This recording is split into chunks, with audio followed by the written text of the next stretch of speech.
Bien amigos, bienvenidos una vez más al programa Energías y Misterios aquí en Radio Despí. Un programa de misterios como siempre en vuestra radio. Hoy hablaremos de un tema que pocos conocen, un tema que muchos confunden, un tema que muchos lo usan pero que realmente no saben ni lo que es. Mirad, el otro día, por ejemplo, tenemos aquí a Juan Carlos Chávez del Grupo Criptos al lado nuestro. Estábamos él y yo en un taller en el Magic, por ejemplo, y nos dijeron que los dos éramos parapsicólogos. Yo rectifiqué y dije que no, que yo era investigador paranormal y que el parapsicólogo era él, Juan Carlos. Y vamos a hablar de eso, de las confusiones que hay sobre la parapsicología y lo que es la parapsicología en sí. Porque muchos, como he dicho, la usan, pero no saben realmente lo que es. Juan Carlos, buenos días, ¿cómo estamos? Muy buenos días, pues aquí, al pie del cañón.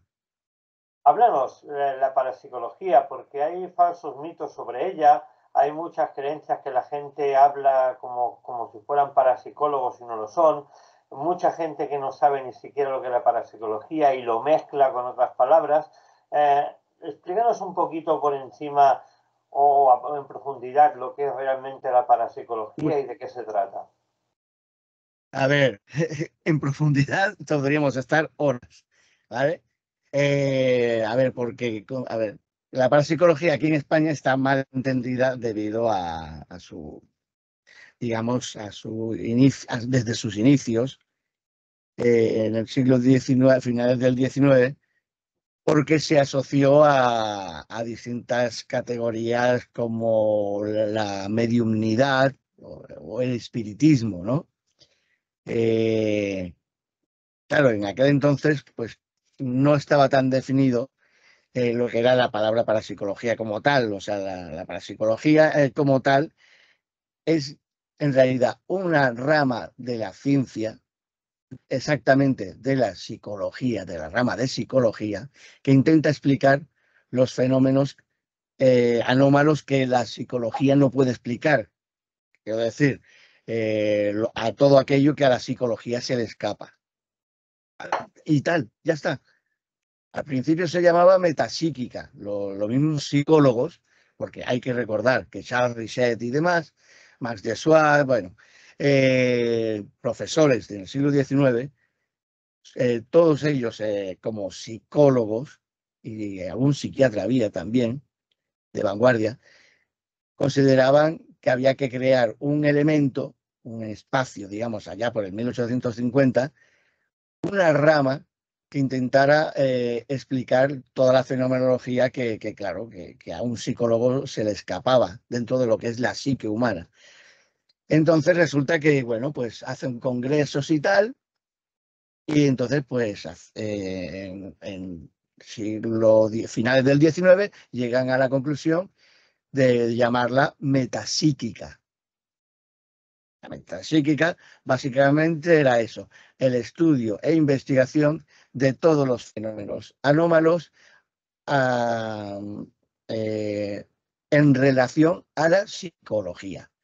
Y con ello quitaron de en medio a lo que eran las ramas de los psicólogos que intentaban explicar el espiritismo o el funcionamiento de la mediumnidad, para dejarlo de lado.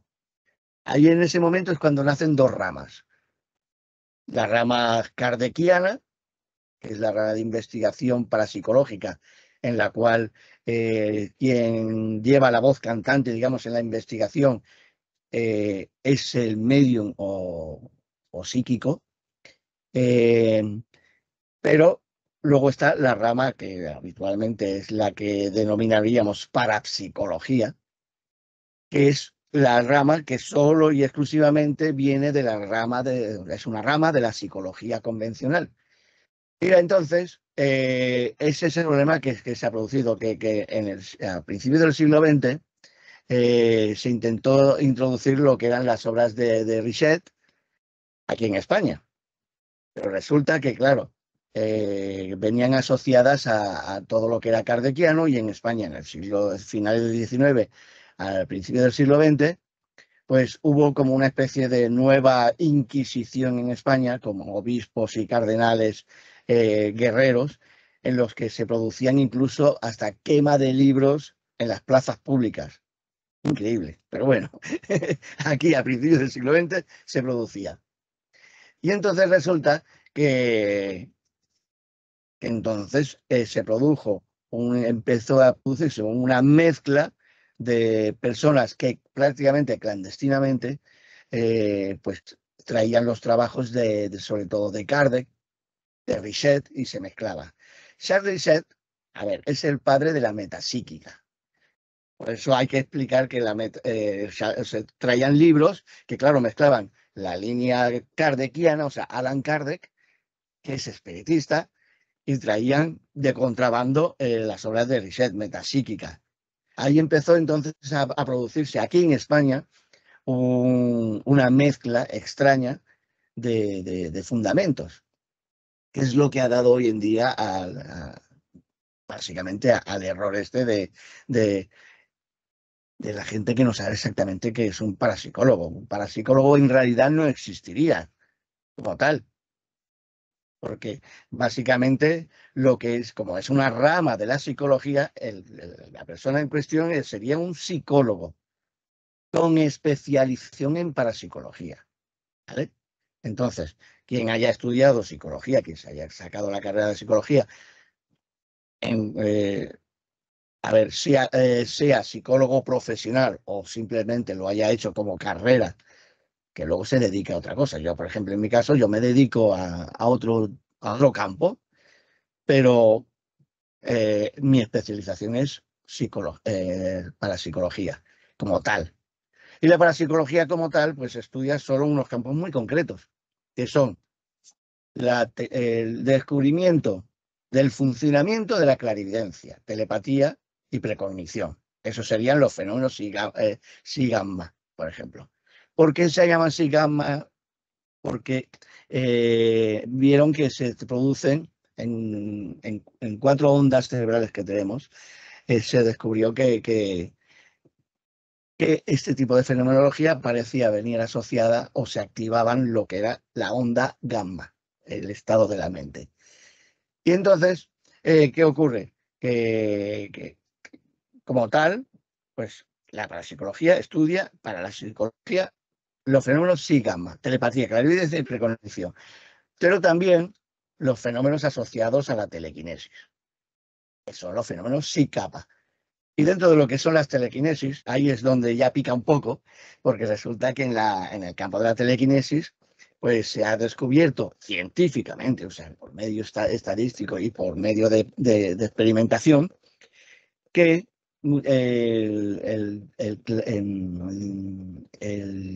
la persona que sufre de telequinesis, o el fenómeno de la telequinesis, viene asociado muchas veces también a fenómenos anómalos, extraños, que podrían venir asociados a, a entidades, supuestas entidades, posibles entidades.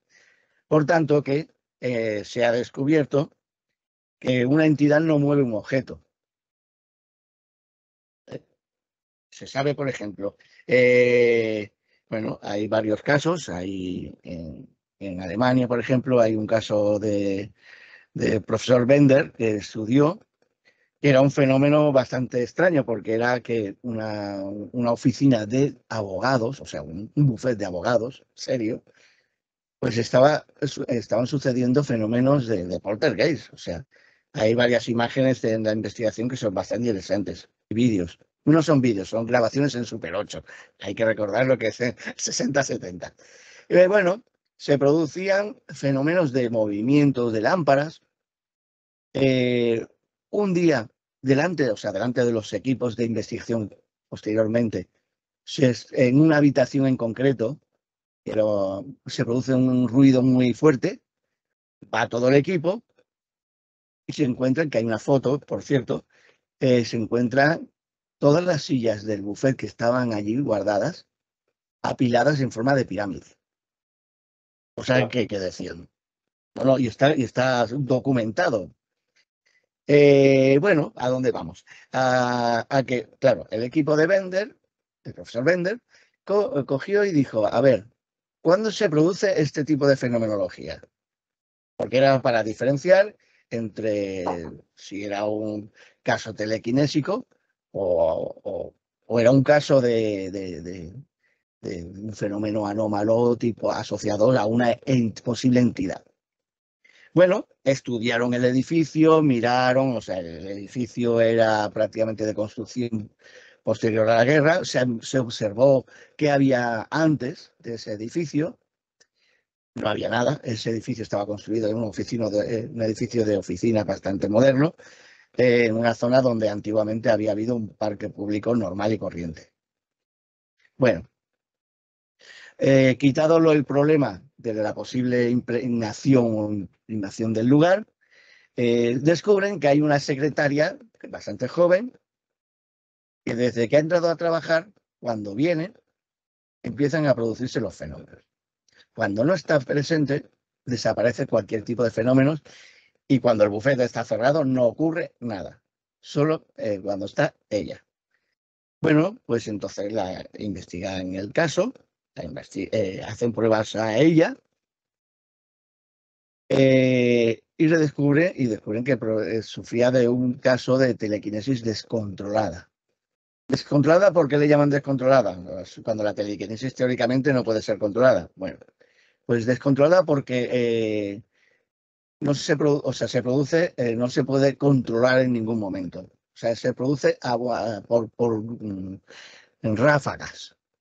Es como una persona que genera estrés y explota. Pues en este caso, los fenómenos Psi-Kappa, lo que ocurría era eso. No había asociado ningún tipo de fenómeno asociado a entidad o posible entidad. Hicieron pruebas y entonces llegaron a la conclusión de que era la persona en cuestión. La chica esta secretaria. La solución, bueno, creo que es drástica. Por aquel entonces se reúne el bufete de abogados con ella y la despide. La despide, pero con una indemnización bastante interesante para la época. Más que nada porque, claro, legalmente no tenían razones aparentes por despido. O sea, era un despido improcedente y bueno, pero lo arreglaron con ella y ya se sabe que con una remuneración bastante interesante. Total, ella desaparece de escena y los fenómenos no aparecen jamás. ¿Vale?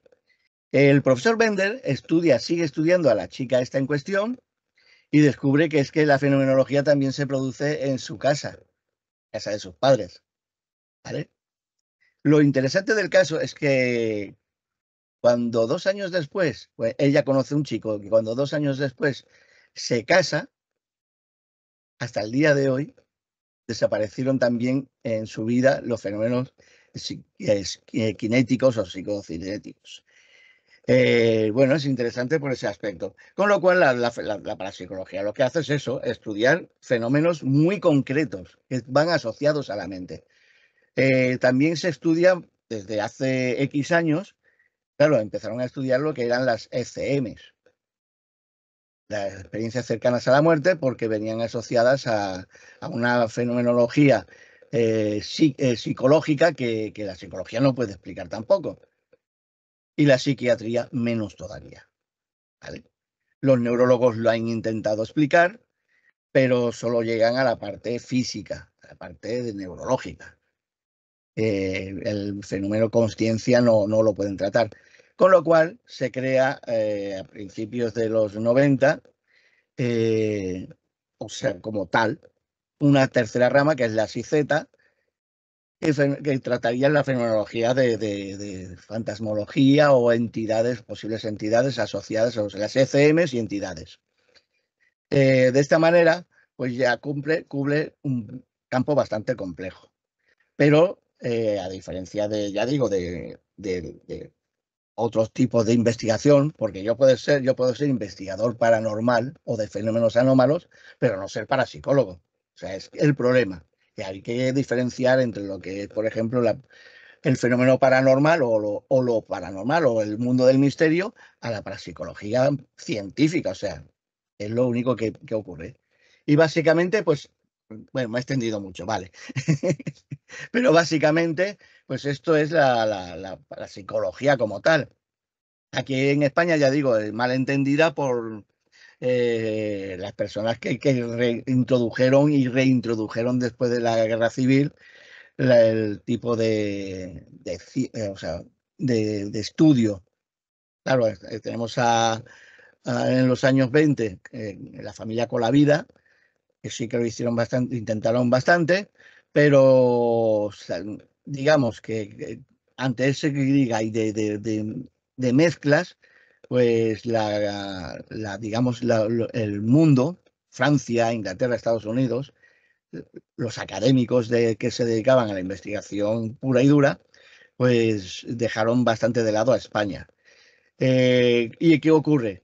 Claro, cuando se reintroduce en los años finales de los 50, se reintroduce la parapsicología en España, pues claro, ya viene contaminada, porque con toda la buena intención del mundo, las personas que lo reintroducen, pues en realidad se dedican a otros campos. El mismo, por ejemplo, eh, que hablamos la semana pasada, Roca Montañola, pues Roca Montañola en realidad era un industrial, un ingeniero, cuyo campo de investigación pues era o sea, la creación, digamos, de una obra que intentara explicar lo que es la parapsicología moderna. Pero claro, venía de escuelas anteriores, con lo cual venía un pelín contaminado, pero he de reconocer que sigue siendo, para mí, sigue siendo una de las obras más puristas para intentar explicar lo que es la parapsicología moderna. Y hasta aquí más o menos la explicación leve, o sea, la breve explicación. Vamos a hablar de parapsicología en sí. También has tocado uno de los temas que son las experiencias cercanas a la muerte, que son muy interesantes. Hay un gran doctor de Barcelona, que es neurocirujano, que las reconoce públicamente. Es muy importante que la ciencia y más un médico reconozca estas experiencias. Y él habla de que incluso estos pacientes que él ha estudiado, que han tenido esas experiencias cercanas a la muerte, aparte de llevar todos un patrón muy similar, hay cosas que no conocían uno del otro, pero también concuerdan.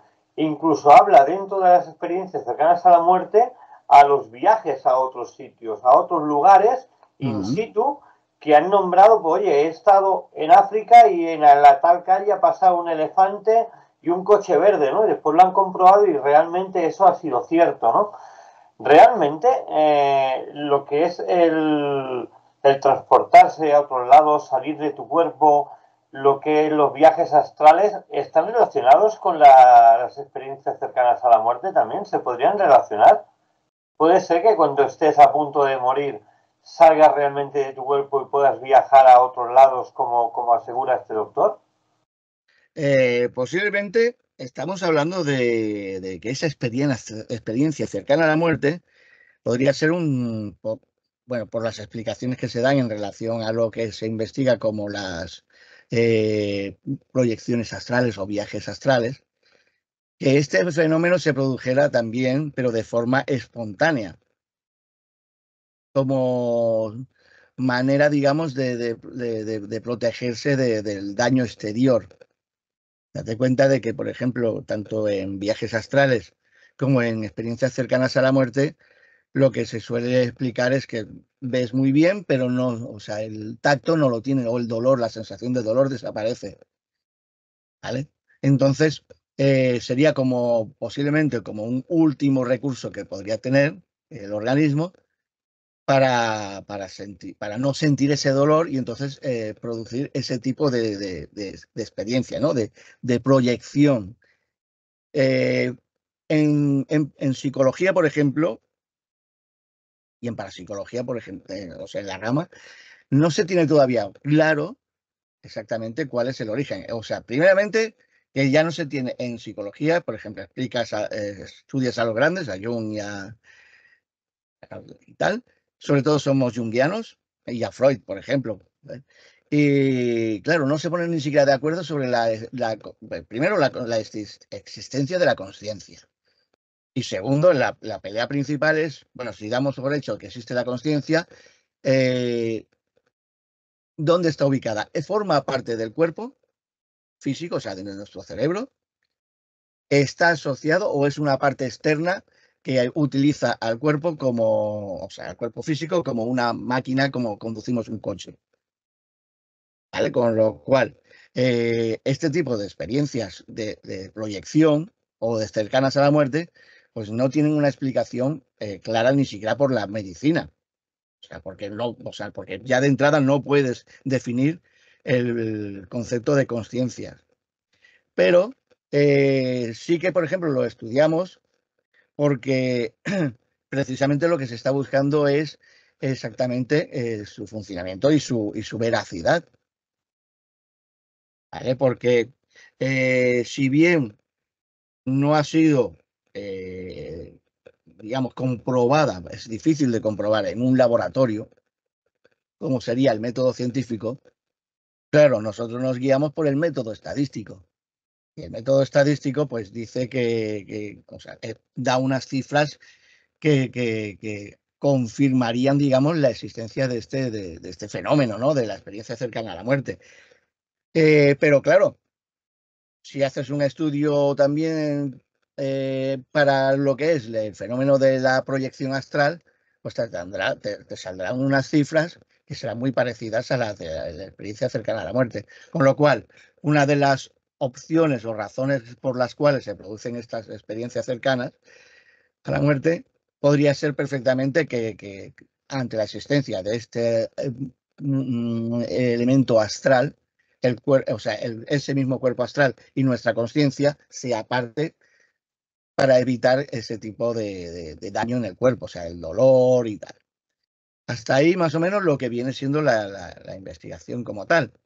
A ver, es interesante que es el doctor Segarra. El doctor Segarra, por ejemplo, pues explique, sí, expliqué, por ejemplo, este tipo de fenomenología.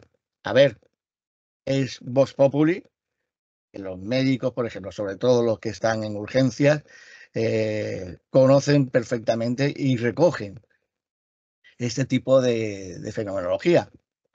Pero pasa como, por ejemplo, con los ovnis y los pilotos, ¿vale? En- no tienen permiso ni por parte de sus compañías ni por parte de la comunidad, o sea, de la Asociación Nacional de Pilotos o Internacional, de explicar la fenomenología que están viendo. O sea, la pueden apuntar, pero mientras estén trabajando en esa empresa y tal, no pueden. Pues aquí en medicina pasa un tanto de lo mismo.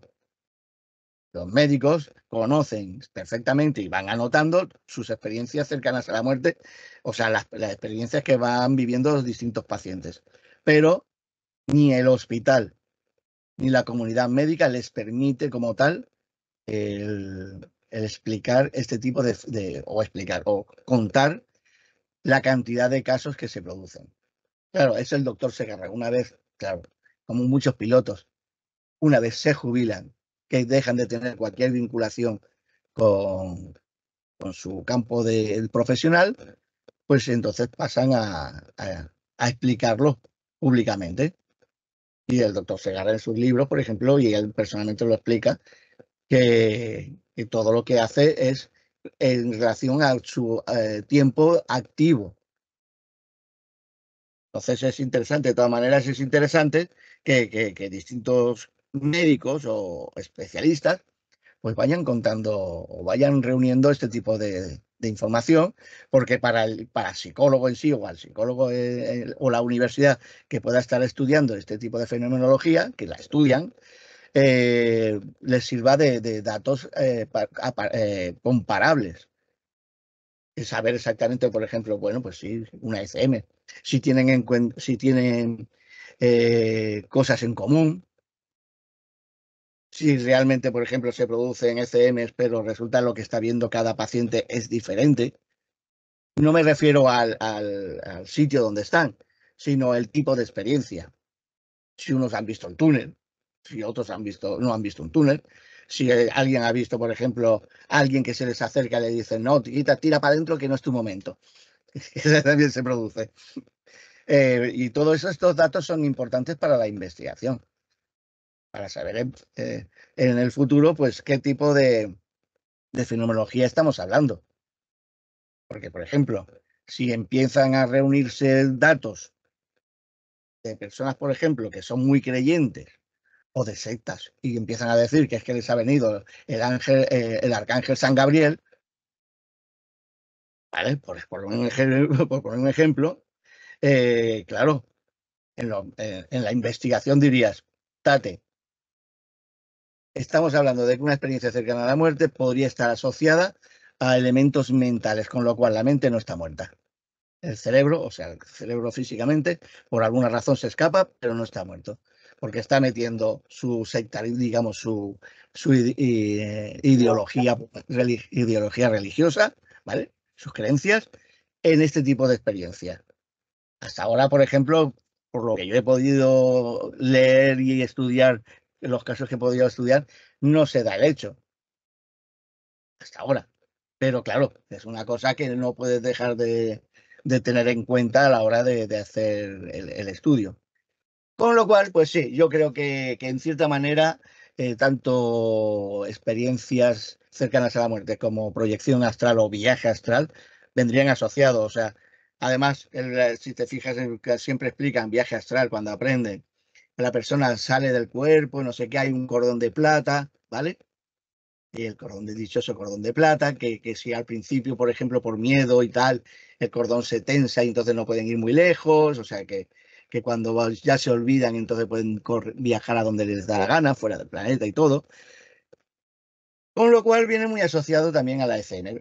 Lo interesante de la ECM sería saber si cuando se produce la persona ha visto un cordón de plata. Porque también significaría que no ha muerto físicamente realmente, o sea, esa conexión no se ha roto, ¿vale? Con lo cual, ya digo, hay muchos campos y frentes abiertos en lo que es la investigación, pero es eso, la parapsicología no es ni es espiritismo, ni es lucubraciones mentales raras y nada que tenga que ver con las religiones y teología posible. Has tocado un tema importante que es el tabú que existe dentro de los hospitales, de los médicos. Sí que es cierto que en casos paranormales en muchos hospitales, cuando alguna enfermera, por ejemplo, ha roto el silencio y ha dicho que ha visto alguna sombra, que ha visto alguna figura, que ha oído voces, se le ha acabado despidiendo en muchos de los casos, se les ha despedido del hospital. Parece que no quieran que se sepa la realidad de lo que pasa en los hospitales. No sé si por miedo a perder el trabajo o que la gente no vaya a los hospitales por miedo y que no exista esa paranoia del miedo, hay fantasmas dentro del hospital, o porque realmente les asusta lo que puedan ver dentro de un hospital, ¿no? En hospitales psiquiátricos y sitios donde ha habido mucho dolor, es normal que estas energías fluyan mucho más rápido y mucho más fuerte que en otros sitios, ¿no? A nivel de parapsicología, demostraría estos viajes en la muerte, ¿no? O sea, estos viajes, Sí. las hacen en la muerte, ¿demostrarían que hay vida después de abandonar el cuerpo físico? ¿Nos demostrarían eso?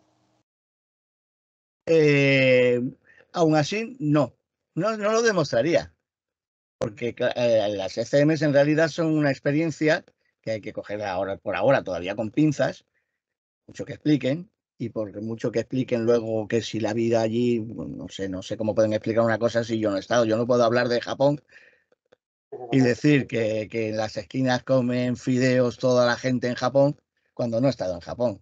O sea, quiero decir que no podemos basarnos en cosas de las cuales no tenemos ni datos ni información suficiente. Con lo cual, esto de que sea responsable, o sea, porque posiblemente sea cierto que hay vida después de la vida, no, esto no lo demostraría. O sea, esto no lo demostraría por ahora. Por lo tanto, que si nos atenemos a la ciencia, tendría que ser una persona que realmente ha estado muerta. O sea, y estamos hablando de una persona, pues ya eso ya entramos dentro del milagro, como en lo de Lázaro y demás. Estaríamos hablando de decir, una persona fallece, oficialmente fallece, y en lugar de meterla en el crematorio, pues se acabó la historia, la entierran.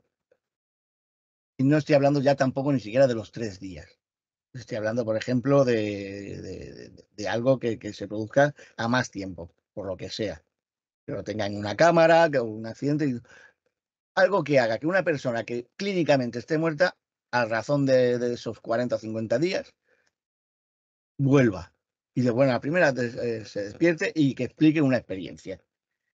Estamos hablando de que tendríamos no una prueba fehaciente, porque aún la ciencia tendría que estudiar mucho, porque diría, oh, bueno, es que si el cuerpo no se ha vuelto corrupto, o sea, no se ha empezado a estropear y tal, es que a lo mejor sí que tenía latidos.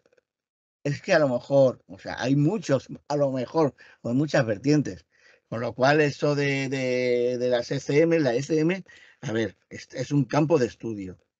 Y por ahora no puede afirmar, es imposible que pueda afirmar que existe una o sea, una supervivencia después de la vida, o sea, vida después de la vida. Imposible. ¿Cómo se explicarían las supuestas psicofonías entonces? No, a ver, las psicofonías, estamos hablando también que van asociadas en el campo de la investigación parapsicológica, viene asociada precisamente también a los fenómenos psicoquinéticos.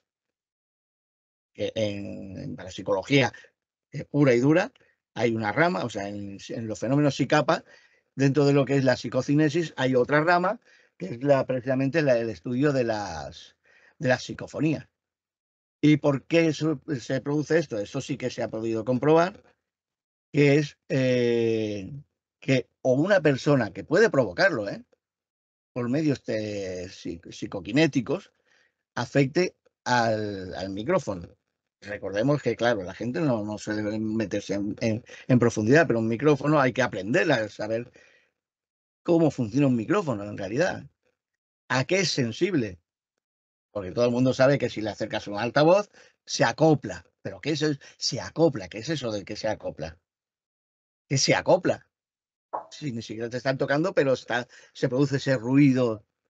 Bueno, pues en realidad en realidad se ve afectado por los campos magnéticos del imán que tiene el altavoz, que tiene en relación al micrófono, que también tiene unos imanes y unos solenoides que hacen la función, o sea, tienen una base, un núcleo, que pueden ser de núcleo cerámico, que son normalmente los mejores, porque son el sistema de vibración e inercios es mucho más concreto. Pero eso es un elemento que genera, o sea, se mueve por campos magnéticos. Y nosotros, por ejemplo, cuando hablamos, estamos generando una onda sonora. Onda, ya estamos hablando de onda, que impacta en el núcleo del micrófono, haciendo vibrar precisamente, haciendo vibrar ese núcleo, que es como una especie de espiral. Y ese mínimo movimiento en campos magnéticos se traduce luego en un aparato, en el sonido que conocemos. Al igual que, por ejemplo, cuando el aparato de Edison. Edison era mucho más sencillo todavía porque era un altavoz micrófono. O sea, era lo mismo. Y entonces lo único que hacía era que había una aguja conectada a un micrófono que en realidad era una especie de embudo gigante, que recogía el sonido, esa vibración, esa onda, ese sonido, y se plasmaba en un núcleo de cera con una aguja muy sensible y una cera muy sensible. Y entonces cuando lo cambiaban y se endurecía la cera o lo pasaban a otro tipo de material, pues entonces pues que ya lo conocemos cómo funciona un tocadiscos, o sea, la vibración del tocadiscos. Hoy en día con el sistema tecnológico, el sistema digital, es lo mismo, simplemente que se cambian por cero, o sea, sistema hexadecimal y demás, o sea, sistemas ceros y unos al final, binarios. Y entonces así es como funciona. Con lo cual, básicamente eso, que los fenómenos estos ¿cómo se llama esto? De las psicofonías, pues se producen por dos razones, o sea, o sonoro, con lo cual no es una psicofonía porque sería sonora, o sea, todos lo podemos oír, o un fenómeno de afectación sobre el micrófono, ¿vale? No todos los casos en realidad son psicoquinéticos, ¿vale? Porque muchos conocerán precisamente que realizamos lo que son los estudios de doble ciego. Lo que se llama el doble ciego es grabar previamente una serie de preguntas en un aparato, dejarlos en un lugar con otro aparato grabando y dejando unos tiempos, o sea, haces preguntas y tal. Y con ello, lo del doble ciego, lo que intentamos es descubrir o delimitar si realmente se está produciendo algún tipo de fenomenología en el sitio y si viene asociada a alguna persona del equipo o que una persona, digamos, se vea afectada, o sea, por medio de alguna entidad. La verdad es que los dobles ciegos, no sé si tú has podido mirarlo, o sea, poder comprobarlo. La verdad es que la mayoría de los dobles ciegos tienen muy poca respuesta, pero muy poca, Ninguna. prácticamente nula. Eso vendría asociado a que una de dos, o es una persona del equipo que tiene, digamos, ciertas capacidades psicoquinéticas y lo que está proyectando es su pensamiento en un aparato de forma psicoquinética, digamos, afecta. O la segunda, que sería que las entidades o posibles entidades tendrían la necesidad de utilizar esa capacidad psicoquinética para poder afectar al micrófono. Porque como tal, no solo el micrófono, a ver, hablamos de la psicofonía porque estamos hablando de la psicofonía, pero ya estamos hablando luego, por ejemplo, de los fenómenos poltergeist, que también vienen asociados al fenómeno psicapa. Claro, se producen fenómenos poltergeist cuando no hay un testigo. En la mayoría de los casos no, pero tenemos lugares donde, bueno, pues se está investigando, que por eso somos investigadores, se está investigando, y lugares donde sí que se produce ese fenómeno. Sobre todo son en lugares bastante antiguos, remodelados y tal, pero que son de construcción antigua, ¿no? Que se producen este tipo de poltergeist o movimiento de puertas y tal. Yo, por ejemplo, mira, hay un caso en X, aquí en España, hace muchísimos años lo estudiamos. Lo que quiero decir para eliminar tanto psicofonías como elementos psicoquinéticos o poltergeist. En un cierto lugar fuimos a investigar porque a las 3 de la mañana había un gran portón que se abría sin llave y además que se oía. Entonces, se oía como iba a definir, clac, clac, clac, o sea, clac, clac, hasta que se abría la puerta. Estamos hablando de un cerrojo de posiblemente del siglo XV, siglo XVI. Años. Bueno, fue llamativo porque se grabó, está grabado en vídeo y lo que, claro, como investigadores, pues lo primero que pienso, un fantasma, la gente dice un fantasma, no sé qué. Pero luego entra el investigador y mira si, por ejemplo, te das cuenta de que durante el día en ese lugar caía el sol, o sea, una solanera, o sea, a esa puerta le caía el sol pero de forma firme, o sea, brutal. Y resulta que empezamos a sospechar que podía producirse extrañamente, pero que el tipo de construcción del material estuviera afectado por las temperaturas, los cambios bruscos de temperatura. Porque decimos, ¿y por qué a las 3 de la mañana? Porque puede ser un espectro que está haciendo su recorrido, como dicen en las investigaciones, pero no. O sea, miramos exactamente por qué se producía esa hora. Hicimos una prueba. Pedimos, por favor, que pusieran un objeto grande, en este caso una planta, delante del recorrido del Sol a la puerta. Ajá. O sea, que algo que hiciera sombra a la puerta. El fenómeno, o sea, se hizo y el fenómeno desapareció. No sé, ¿cuál fue la conclusión?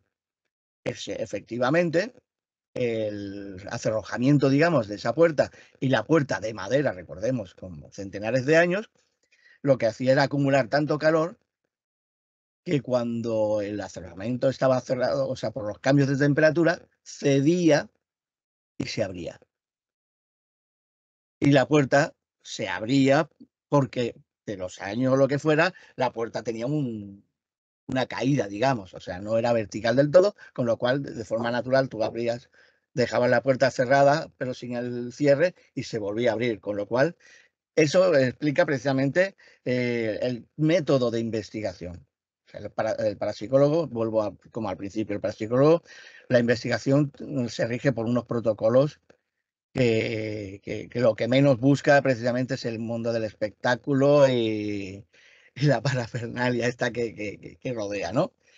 Y ya digo, que se puede ser parapsicólogo, pero también se puede ser investigador paranormal sin ser parapsicólogo. Lo único que el fenómeno, o sea, el protocolo de investigación es bastante diferente y muchas veces da mejor explicación, más lógica, que una investigación paranormal sin conocimiento previo. Hasta ahí, eso sí. Evidentemente. Hemos visto también que en España la figura del parapsicólogo en universidades y en colegios no ha sido catalogada nunca. Ahora últimamente se están haciendo clases de parapsicología en universidades. Tú estás haciendo alguna, pero hasta ahora era totalmente desconocida la figura del parapsicólogo. Pero en cambio en muchos lugares de Europa y Estados Unidos era una asignatura más en muchas universidades de posgrado, era una rama, digamos, de reconocida con el papel, no a nivel de palabra, Sí. de la psicología. O sea, tú Sí. tenías que estudiar una pequeña tesis para tener el certificado de parapsicólogo. Aquí en España no, aquí en España muchos se han llamado parapsicólogos sin serlo, se les ha catalogado y nunca han pasado por una escuela. ¿A qué es debido esto, Juan Carlos? ¿Por qué aquí en España la figura parapsicólogo no está tan reconocida como en Estados Unidos y en el resto de Europa? Bueno, ya he dicho que básicamente es por sus orígenes, ya desde su origen, al no haber sido un elemento, a diferencia de otros países, un elemento que hayan controlado las universidades o los profesores, el profesorado, los catedráticos de distintas ramas, porque recordemos que la parapsicología se ha abierto en los últimos años bueno, hace ya unas décadas, a distintos campos que no solamente es la psicología. Por tanto, que ha descubierto que necesita otros campos para desarrollar sus investigaciones. Pero a lo que ha ocurrido aquí en España es eso, que se le ha dado esa imagen de fantasmólogo al parapsicólogo, que ha producido ese tipo de error. Básicamente es lo que enseñas. Si se enseña de esa manera la parapsicología, ya hemos visto lo que parece ser que aquí en España es un parapsicólogo, pero viene de lo que se ha aprendido. Y ya digo, y no menosprecio el trabajo de estos, porque al fin y al cabo son los grandes. Pero estos grandes han tenido que desarrollar una cosa que aquí en España prácticamente estaba prohibida por el régimen, estamos hablando de hasta los años 70, de forma prácticamente autodidacta. Fíjate, por ejemplo, que en otros países un parapsicólogo, mira, incluso es normativa. En Estados Unidos, por ejemplo, una serie de estas de buscadores de fantasmas y tal, si no es parapsicólogo diplomado, o sea, titulado, no puede decir la palabra, o sea, no puede utilizar la palabra parapsicólogo en sus series. Por normativa, o sea, han terminado los tribunales por el jaleo este que se estaba produciendo. Porque el mismo fenómeno que estaba produciéndose en España, por poner un ejemplo, o en las Américas, también se estaba produciendo en otros países. resultaba muy fácil. Entonces han dicho, no, señores, no. A ver, de entrada, un parapsicólogo es una persona que ha estudiado una rama de la psicología en unas universidades X, ¿vale? Por ejemplo, como en Reino Unido. Reino Unido tienen dos de las mejores. La British International University, ¿vale? Que es, bueno, es un profesor, ya creo que prácticamente está jubilado,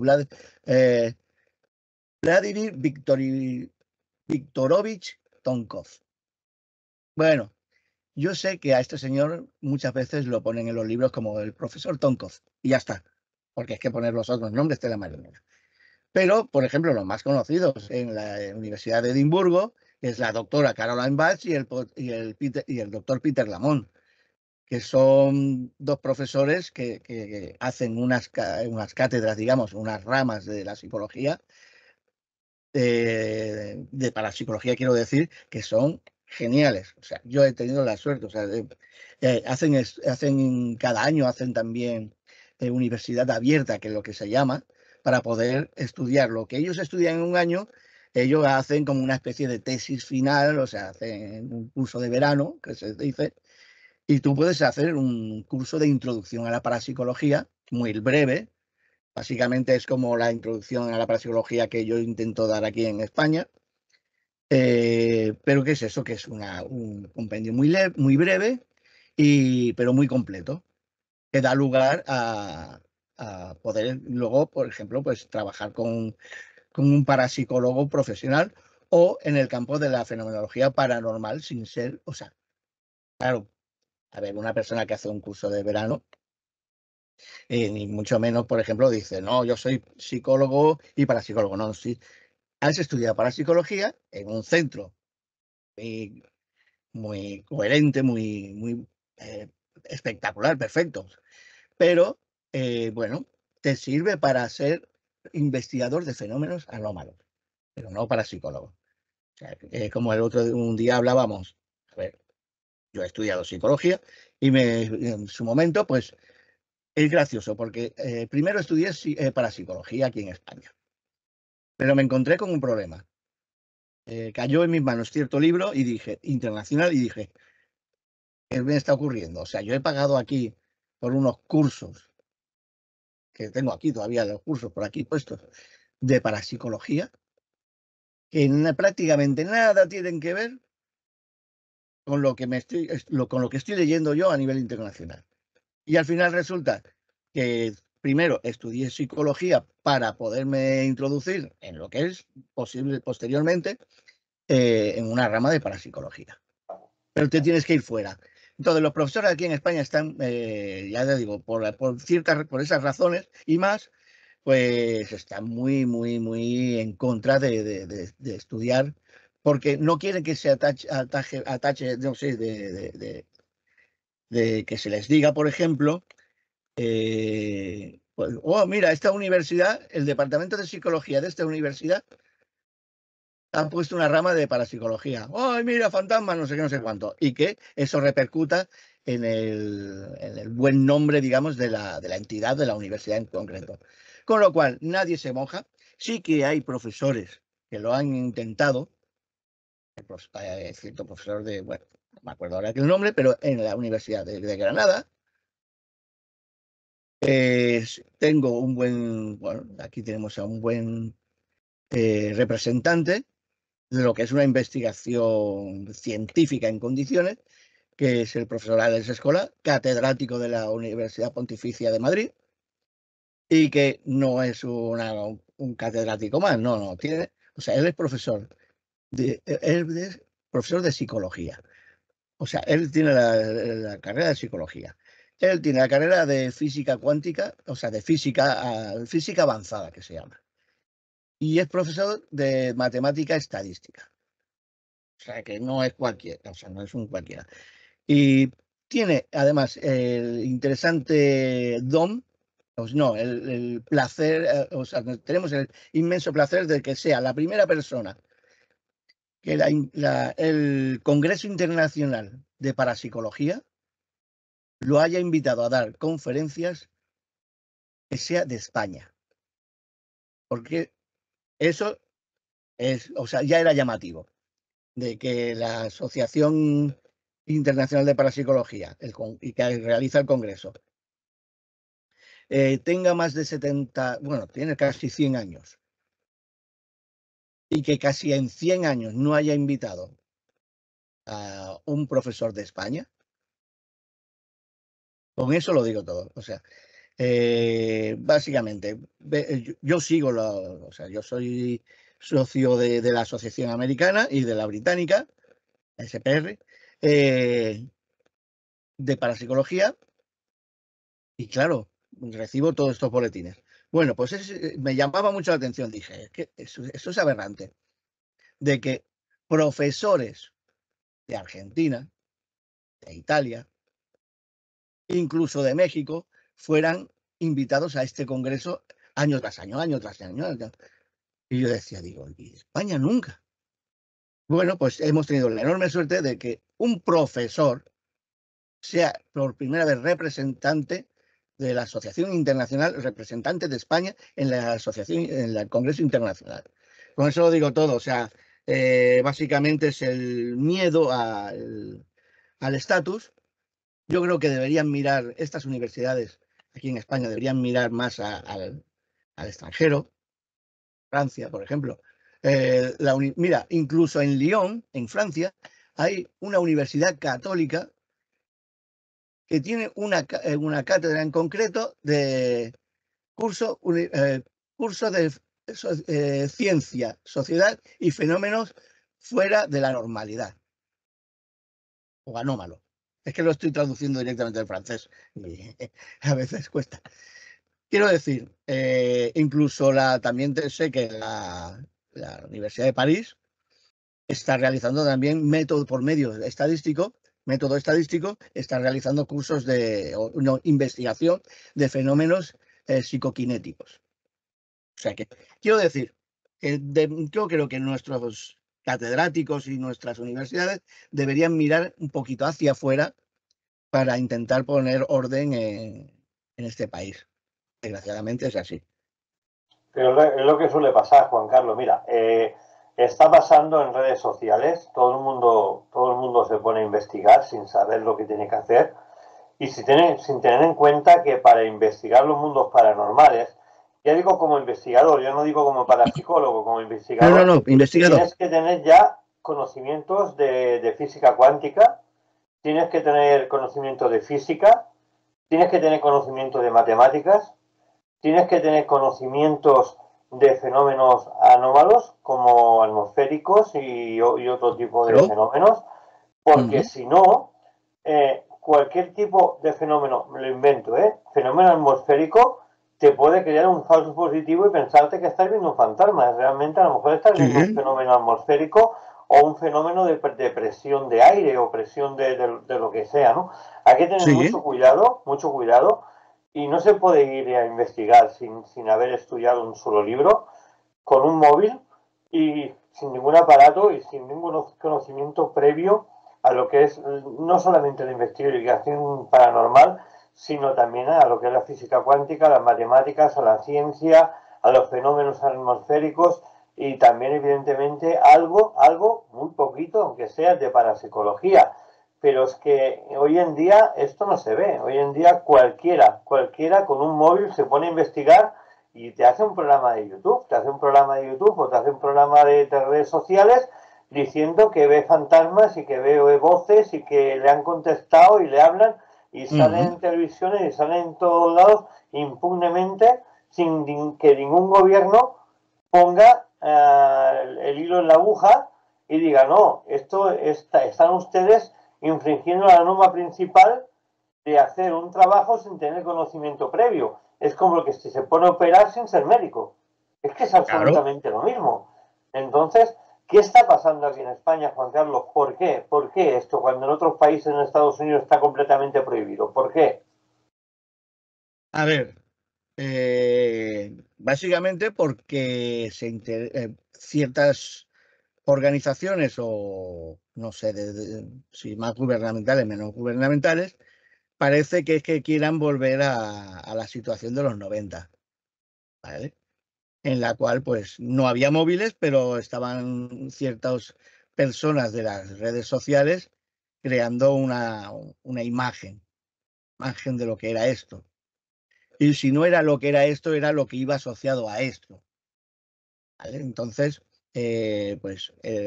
nos convertimos en su época en cazafantasmas, en gente de la que ridiculizar en público y te sentías horriblemente mal. O sea, no podías hablar. O sea, llegó un momento en que no podías hablar. Creo que estamos en una situación más o menos parecida en el siglo XXI, utilizando precisamente estos medios, estas personas, ¿no? Porque, a ver, no olvidemos que o sea, si se produce es porque la gente quiere creer, Claro, claro. ¿vale? Si no, si la gente pasara olímpicamente, esto no tiene ninguna repercusión en Claro. ningún campo. Pero la gente en realidad quiere creer. Y toda esta gente, como no hay unos límites, no hay unos frenos, no hay una tampoco normativa sobre el uso de las inteligencias artificiales y las IA, pues claro, la gente está viendo que la IA les genera un mundo espectáculo, un vídeo espectáculo, por muy poco precio o gratis.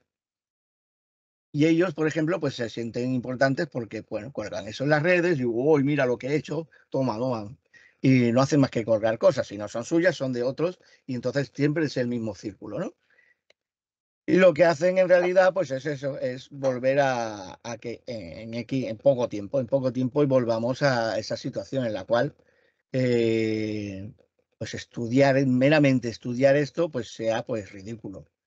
Las universidades entonces se van a volver a cerrar, porque si ahora puedo decir que podría haber una mínima apertura hacia la investigación seria por parte de las universidades, o sea, con esto resulta muy difícil o va a volver a resultar imposible, porque van a volver a cerrar las puertas y decir, no, no, no, no, y tal, ¿no? Y entonces, también es, por ejemplo, a lo mejor por miedo, porque como he dicho que pasa en varios países, que la normativa ha generado unos límites muy definidos. Entonces, si yo, por ejemplo, o una persona X, soy un amante de lo paranormal, pero soy un aficionado. No tengo yo, por ejemplo, ningún estudio de parapsicología, no tengo ninguna titulación, bueno, que parece que no sirva para nada, pero bueno. Pues claro, si se pasa a ser un campo de estudio universitario, pues resulta que van a haber entonces aquí en España profesionales, y como profesionales van a quitar la posibilidad de que el mundo en general o la gente en general puedan publicar ese tipo de cosas. Y entonces, para ello, mejor generar ese boom primero y obligar a las universidades a cerrarse en banda. Cuando esta función esté cumplida, que seamos de nuevo 4 gatos los que realmente investiguemos, primeramente, pues a lo mejor pues estará bien porque seremos 4 gatos, con lo cual estaremos más tranquilos a la hora de realizar una investigación en profundidad, pero también ante el peligro de que, depende de dónde estés, pues te aparezcan, pues como suelo decir, los energúmenos de turno que se dedican a reventar, yo muchas veces creo que por miedo, pero bueno. Y básicamente creo que por ahí van los derroteros. Eh, Creo que la única manera, y siempre ha sido la única manera, de poder frenar esto es presentando trabajos coherentes y trabajos de investigaciones coherentes. Y entonces para que la gente pues pueda definir y decir, ah, vale, vale, han hecho esto y ha dado como resultado esto. Entonces, realizando trabajos coherentes, creo que es la única manera de frenarlo. No creo que será de pararlo del todo, pero frenarlo en cierta manera. Por otra parte, no creo. La verdad que yo estoy decepcionado en lo que veo en redes sociales. Me horroriza pensar que esto seguramente pase de padres a nietos y que cada vez vaya peor y que las universidades al final lo que dices tú, tiren la toalla y digan no vale la pena estudiar esto porque realmente no existe. Y se pierdan todos los conocimientos que grandes maestros, grandes investigadores, grandes parapsicólogos como tú también han hecho grandes avances y se acaben olvidando en un cajón y diciendo que se ha olvidado. No tenemos tiempo para más, Juan Carlos. Creo que hemos abierto una puerta a la verdad y a lo que es el mundo de la parapsicología para explicarlo un poquito y creo que valía la pena hacer un programa de este tipo. Gracias, nos vemos la semana que viene y a todos ustedes recuerden Radio Despí en el 107.2 de su FM en Energías y Misterios, un servidor David Flor y nuestro amigo Juan Carlos Chávez en el otro lado del teléfono. Hasta luego amigos.